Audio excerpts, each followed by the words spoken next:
He looks exactly like a cute house cat, but never make this mistake with him. Despite his small size, his hunting instinct is already bone deep.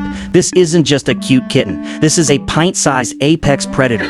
Did you know, even at a few months old, those tiny claws are already very sharp and strong. That's why their mothers never take it easy on them. They spend all day practicing how to pounce. Every cute move you see is actually a simulation of how they hunt and survive in the wild in the future. So, do you still think he's just a house cat? Comment below if you'd still want to give him a hug.